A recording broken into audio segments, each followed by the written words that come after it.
સાથીઓ, જય ભીમ, નમો બુદ્ધાય. આપણે આજે ઘણા દિવસ પછી મળી રહ્યા છીએ. હમણાં તહેવારો ગયા છે, જેના કારણે આપણા બંને વચ્ચે વિલંબ થયો છે. ગયા એપિસોડમાં આપણે બાબા સાહેબના 50મા જન્મદિવસની ઉજવણીની વાત કરેલી હતી. આજે આપણે એનાથી આગળ જવાની કોશિશ કરી રહ્યા છીએ. આંબેડકર દર્શન યુટ્યુબ ચેનલ આપ સૌનું હાર્દિક સ્વાગત કરે છે. આપ લોકો જાણો છો કે આંબેડકર દર્શન એ એવી ચેનલ બનાવી છે કે જેમાં બાબા સાહેબના જીવન પરની વાતો આપણે કરી રહ્યા છીએ. અને 71 એપિસોડ થઈ ગયા છે. જેને બાબા સાહેબ વિશે જાણવું હોય એ આ 71 એપિસોડ સાંભળે તો જુએ તો એમને ઘણી માહિતી મળી શકે છે. આ જે આંબેડકર દર્શન યુટ્યુબ ચેનલની જે માહિતી છે એ બાબા સાહેબ ડૉક્ટર આંબેડકર જીવન અને ચિંતન, ચાંગદેવ ભવનરાવ ખેરમોડે એમને લખેલ 12 વોલ્યુમ એમાંથી લેવામાં આવેલ છે. અત્યારે આપણે 8મું વોલ્યુમ ચાલે છે. હવે તમે જુઓ કે બાબા સાહેબનું સમગ્ર જીવન સમાજ માટે અને રાષ્ટ્ર માટે ગયું છે. એમણે સમાજ માટે, રાષ્ટ્ર માટે જે કામ કર્યું છે અદ્વિતીય કામ છે. એ રાષ્ટ્રવાદના પોષક હતા. રાષ્ટ્રભક્તિ એમના કદમ કદમ પર રાષ્ટ્રભક્તિ હતી. એની આજે વાત કરવાની હતી. બાબા સાહેબ આંબેડકર અને જ્યારે બ્રિટિશ ગવર્મેન્ટ 1942ની વાત કરું છું, એ બ્રિટિશ ગવર્મેન્ટ જ્યારે બીજું વિશ્વયુદ્ધ ચાલતું ત્યારે એમને ભારતની ચિંતા હતી. એટલે ભારત અને બ્રિટિશ ગવર્મેન્ટ વચ્ચે તણાવ ઊભો થયો હતો. એ વખતે ત્યાંના જે કરતા હતા વિન્સ્ટન ચર્ચિલે અહીંયા વાઇસરોયની કાર્યકારિણી જે હતી એમાં લોકોને સામેલ કર્યા. પહેલાં શરૂઆતની અંદર 7 લોકોને સામેલ કર્યા, પછી બીજા 5 જણને સામેલ કર્યા.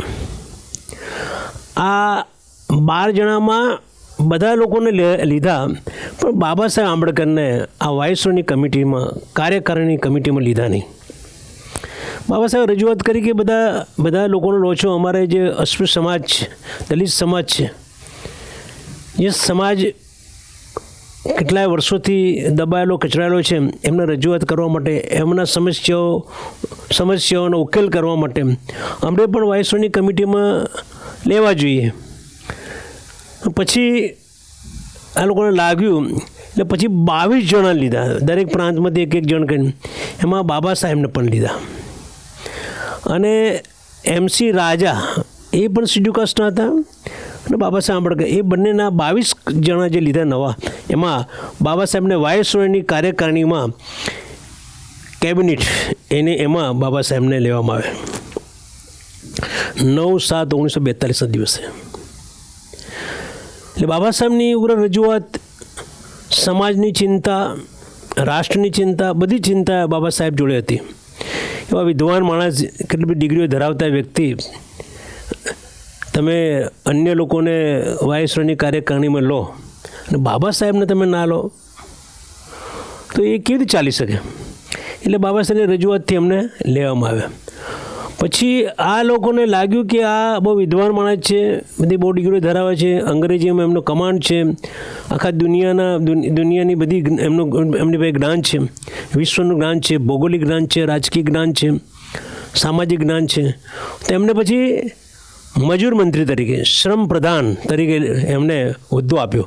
બાંધકામ ખાતાના મંત્રી, મજૂર મંત્રી, એટલે મજૂર શ્રમ મંત્રી તરીકે એમને ચાર્જ આપ્યો. એટલે બાબા સાહેબ મજૂર મંત્રી તરીકે, બાંધકામ ખાતાના મંત્રી તરીકે એમને કામ ચાલુ કર્યું. 1942-1946 સુધી બાબા સાહેબે કામ કર્યું, પુષ્કળ કામ કર્યું. એમને મજૂરોના માટેના નવા કાયદાઓ, મજૂરો માટેની બધી રજૂઆતો, મજૂરોની જોડે ચર્ચાઓ કરીને રજૂઆતો, બધું બહુ કામ કર્યું. બાબા સાહેબને જ્યારે એ મજૂર મંત્રી બનાવ્યા, બાંધકામ ખાતાના મંત્રી બનાવ્યા, ત્યારે ભારતની અંદર બધા ઘણા લોકો બાબા સાહેબ વિશે કે બાબા સાહેબ હવે તો અંગ્રેજોએ અમને બ્રિટિશ શાસકોએ અમને જ્યારે હોદ્દો આપી દીધો તો હવે આ તો અંગ્રેજોના ગુલામ થઈ જશે, અંગ્રેજોના બગલ બચ્ચા બની જશે. એટલે બાબા સાહેબે ત્યાં પછી બાબા સાહેબ કહ્યું કે તમે સમજી લો કે હું આ કમિટીમાં છું, કેબિનેટની અંદર મજૂર મંત્રી તરીકે, બાંધકામ ખાતા મંત્રી, એ હું આ દેશ માટે છું. એટલે અંગ્રેજોના ગુલામ તરીકે કે અંગ્રેજોના બગલ બચ્ચા તરીકે કામ નહીં કરું, પણ અંગ્રેજો અહીંથી ભારત છોડીને જાય એ માટેના પ્રયાસ પણ હું કરીશ. ભારત દેશ આઝાદ થાય એમાં મને રસ છે, એટલે અંગ્રેજો અહીંથી જાય એમાં મને રસ છે. એટલે હું આમના બગલ બચ્ચા તરીકે કામ કરીશ નહીં કે આમના ગુલામ તરીકે કામ કરીશ નહીં. અને સાથે સાથે મારા દલિત સમાજ, અસ્પૃશ્ય સમાજ, એને પણ આ લોકોના, હિન્દુઓના પંજામાંથી અને અંગ્રેજોના પંજામાંથી નીકાળવાનો પ્રયત્ન કરીશ. આવી વાત બાબા સાહેબ જાહેરમાં કરી. બાબા સાહેબ, તમે જો બાબા સાહેબ માને, આ બાબા સાહેબનો રાષ્ટ્રવાદ જાહેર થાય છે. બાબા સાહેબ કેવા રાષ્ટ્રવાદી હતા. પહેલો મુદ્દો તમે કહો ને કે આજે આપણે વાત કરીએ બાબા સાહેબ રાષ્ટ્રવાદ. મજૂર મંત્રી તરીકે લીધા, બાંધકામ ખાતાના મંત્રી તરીકે લીધા. અંગ્રેજો જ્યારે લીધા, બ્રિટિશ ગવર્મેન્ટ, ચર્ચિલ અને સ્ટેફર્ડ કિપ્સ, એ લોકોએ જ્યારે બાબા સાહેબને આ હોદ્દો આપ્યો, ત્યારે કોઈ પણ વ્યક્તિને જ્યારે હોદ્દો આપો ત્યારે સામાન્ય રીતે આપણે અત્યારે પણ જો કોઈ બી રાજકીય પાર્ટીમાં કોઈને કોઈ હોદ્દો મળે તો પછી એનો ગુલામ થઈ જાય અથવા એની વિરુદ્ધમાં વાત કરે જ નહીં. જ્યારે બાબા સાહેબે કહ્યું કે હું ભલે આ હોદ્દા પર આવ્યો છું, પણ ભારત દેશને આઝાદ કરવામાં મને રસ છે. ભારતમાંથી અંગ્રેજો પોતાના પોટલા, બધા લબાચા બધું લઈને અહીંથી ભારત છોડીને જાય એ માટેનો હું પ્રયત્નો કરીશ, એમાં મને રસ છે. અને સાથે સાથે મારા સમાજને પણ જે આ વર્ષોથી જે દબાયેલો કચરો રાખ્યો છે એમાંથી એમને બહાર લાવવા માટે પ્રયત્ન કરીશ. આવા રાષ્ટ્રવાદી, સમાજવાદી, સમાજની ચિંતા કરનાર એવા બાબા સાહેબનો આ રાષ્ટ્રવાદની વાત હું તમને કરી રહ્યો છું. હવે જ્યારે સ્ટીફર્ડ કિપ્સ, સર સ્ટીફર્ડ કિપ્સ છે, એ ચર્ચિલે ભારત દેશની અંદર ભારત દેશના લોકો અને બ્રિટિશ ગવર્મેન્ટ એની વચ્ચે જે મતાંતર અને એમનું જે અંતર પડી ગયેલું એને દૂર કરવા માટે સર સ્ટીફર્ડ કિપ્સને ભારતમાં મોકલવામાં આવ્યા. સર સ્ટીફર્ડ કિપ્સ બહુ વિદ્વાન માણસ હતા. એ બ્રિટિશ ગવર્મેન્ટ અને રશિયા વચ્ચે તાલમેલ એમના માટે ચર્ચિલે લોકોને એમને સર સ્ટીફર્ડ કિપ્સને રશિયા મોકલેલા. અને રશિયા મોકલીને એમની રશિયાના બ્રિટિશ ગવર્મેન્ટ વચ્ચે જે તાલમેલ મિલાવવાનું કામ એમને કર્યું, એમની જે અંતરથી દૂર કરવાનું કામ કર્યું. એવા સર સ્ટીફર્ડ કિપ્સને ભારતમાં મોકલવામાં આવ્યા. હવે આ સર સ્ટીફર્ડ કિપ્સ છે ને બહુ હોશિયાર હતા. એટલે જ્યારે એ ભારતમાં આવ્યા ત્યારે બાબા સાહેબને મળ્યા. ને બાબા સાહેબે કહ્યું કે ભાઈ અમને રાજનૈતિક અધિકારો મળતા નથી, બરાબર, અમારું શોષણ થઈ રહ્યું છે. તમે લોકો બીજા બધાનું કોંગ્રેસનું સાંભળો છો, મુસ્લિમ લીગનું સાંભળો છો, અમારી વાત સાંભળતા નથી. અમે પણ 6 કરોડ અસ્પૃશ્ય ભારત દેશમાં છે. તમે મુસ્લિમ લીગનું સાંભળો છો, તમે કોંગ્રેસ સાંભળો છો, અમારું સાંભળતા ને અમે એક જ લોકલ વ્યક્તિ નથી, અમે 6 કરોડ ભારત દેશના અસ્પૃશ્ય લોકો છે. ત્યારે સર સ્ટીફર્ડ કિપ્સે કહ્યું કે તમે કયા નેજા હેઠળ તમારે આ માગણી કરો છો? એટલે બાબા સાહેબે કહ્યું કે લેબર પાર્ટી બનાવી, સ્વતંત્ર લેબર પાર્ટી, સ્વતંત્ર મજૂર પક્ષ, એના નેજા હેઠળ. એટલે સર સ્ટીફર્ડ કિપ્સે કહ્યું કે આ જે પાર્ટી બનાવી છે એમાં અસ્પૃશ્યો ક્યાં છે? આમાં આ નેજા હેઠળ તમે અસ્પૃશ્યની માગણી કરો છો, શું તમને યોગ્ય લાગે છે? બાબા સાહેબને અમે પ્રશ્ન પૂછ્યો, સર સ્ટીફર્ડ કિપ્સે. એટલે બાબા સાહેબને પણ લાગ્યું કે આ સ્વતંત્ર મજૂર પક્ષ એ તો બધાનો પક્ષ છે, બધા લોકોના જે મજૂર આખા ભારત દેશના લોકો છે બધા સમાજના લોકો માટેનો છે. આમાં અસ્પૃશ્ય ક્યાં આવે છે? એટલે પછી બાબા સાહેબ કહ્યું સારું, હું એના માટે હવે ચિંતન કરું છું. એટલે બાબા સાહેબ પછી જ્યારે મજૂર મંત્રી હતા, બાંધકામ ખાતાના મંત્રી હતા, ત્યારે ત્યાં જ એમને દિલ્હીની અંદર જ એમને એક પાર્ટી બનાવવા માટે નક્કી કર્યું અને એનું બધું બંધારણ બનાવી દીધું. રાતોરાત બંધારણ બનાવી બાબા સાહેબ બનાવી દીધું. અને રાતોરાત બંધારણ બનાવ્યા પછી બાબા સાહેબે બધા લોકોને ભારતની અંદર જેટલા પણ સ્વતંત્ર મજૂર પક્ષની અંદર હતા એ બધાને બોલાવી લીધા અને કહ્યું કે આપણે એના હોદ્દેદારોને કે આપણે એક નવો પક્ષ બનાવી રહ્યા છીએ. અને એ નવો પક્ષ બનાવવા માટે એ લોકો નાગપુરમાં મળ્યા. નાગપુરની અંદર 18 અને 19 તારીખ 19 જુલાઈ 1942 દિવસે આ લોકોએ તાત્કાલિક અમને 9 તારીખે અમને વાઇસરોય કમિટીમાં લીધા અને 18-19 એટલે 10 દિવસની અંદર બાબા સાહેબ બંધારણ બધું બનાવીને એમને એક પાર્ટી બનાવી, એનું નામ આપ્યું શિડ્યુલ કાસ્ટ ફેડરેશન. અને શિડ્યુલ કાસ્ટ ફેડરેશનના નેજા હેઠળ બાબા સાહેબે કહ્યું કે સ્ટીફન ક્રિપ્સને હવે અમારી રજૂઆત સાંભળો. એટલે બાબા સાહેબ જે શિડ્યુલ કાસ્ટ ફેડરેશન બનાવ્યું એ જ્યારે સ્ટીફન ક્રિપ્સે એમને જ્યારે ટોક્યા કે આ તમે આ સ્વતંત્ર મજૂર પક્ષથી તમે તમારા અસ્પૃશ્ય સમાજની માગણી કેવી રીતે કરી શકો, એટલે બાબા સાહેબ શિડ્યુલ કાસ્ટ ફેડરેશનની સ્થાપના કરી 18-19 જુલાઈ 1942 દિવસે. એટલે બાબા સાહેબ જો સમાજ કેટલી બધી એમની તમે જો એમની ઇન્ટેલિજન્સી જો તમે એમની ઝડપ કામ કરવાની ઝડપ જો એમને બંધારણ બનાવી દીધું રાતોરાત અને નવો પક્ષ બનાવી દીધો. આ બધા વચ્ચે બીજા મહિને આ અખિલ ભારતીય કોંગ્રેસ કમિટીએ જ્યારે બ્રિટિશ ગવર્મેન્ટની એમની વચ્ચે બધું અંતર હતું, સર સ્ટીફન કોપ્સ આવેલા હતા, છતાં પણ કોંગ્રેસ એ વિચાર્યું કે હવે આ અમારે અંગ્રેજો ના જોઈએ. એ વખતે બીજું વિશ્વ ચાલતું હતું અને ચર્ચિલ બધા લોકો બીજા વિશ્વની અંદર રચ્યા પચ્યા હતા. અને એ વખતે અખિલ ભારતીય કોંગ્રેસે ભારત છોડો આંદોલન માટે એમને લોકોને ટેલ નાખી કે ભાઈ હવે આપણે આ અંગ્રેજોને અહીંથી ભગાડીએ. એટલે 8-8-1942 દિવસે 8-1942 દિવસે ભારત છોડ આંદોલન આ લોકોએ શરૂ કર્યું. આખા ભારતમાં ભારત છોડ આંદોલન ચાલુ કર્યું. અને એ વખતે બાબા સાહેબ પણ સ્ટીફન ક્રિપ્સ જોડે પોતાની વાતો કરતા હતા, એમને પોતાના સમાજ માટેની ચિંતા કરતા. અને એ વખતે આ ભારત છોડ આંદોલન શરૂ થયું.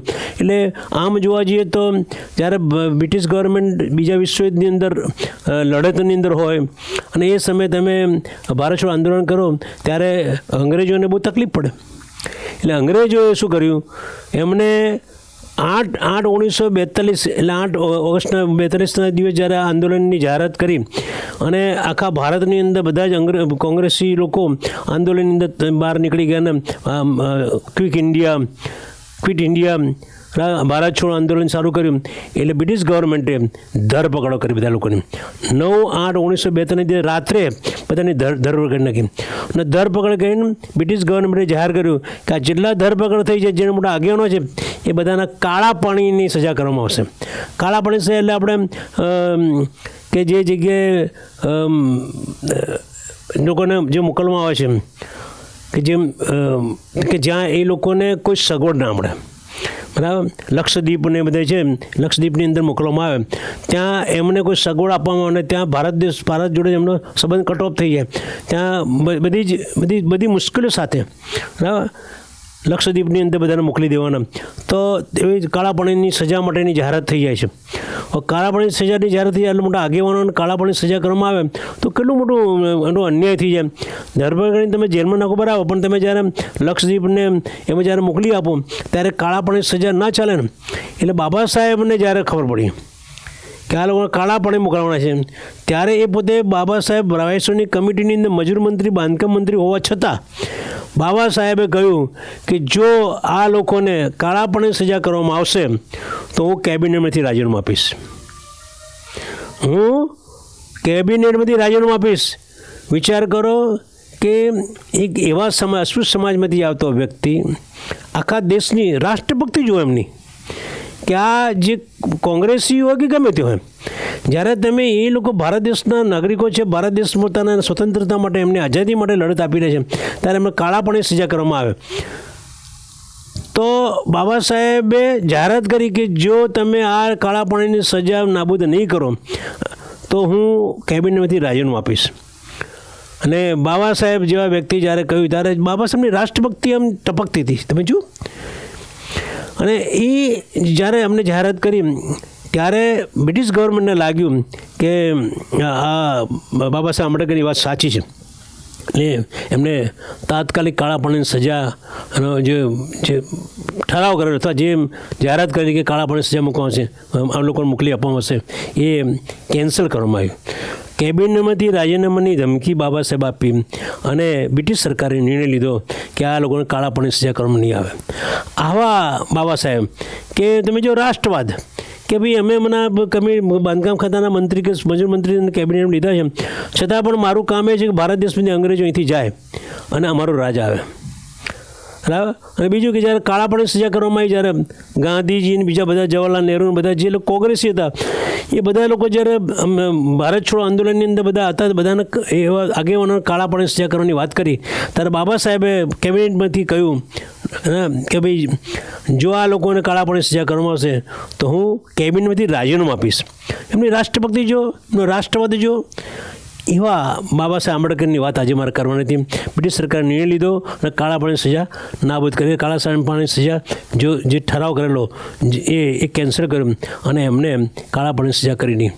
આવા બાબા સાહેબની વાત આજે આપણે અહીં કરીને આજે આપણી વાત પૂરી કરી છે. આવતા વખતે ફરીવાર આપણે આ 73મો હપ્તો આવશે, હવે પછી 73મા હપ્તા આપણે મળીશું. Thank you. જય ભીમ, જય ભારત.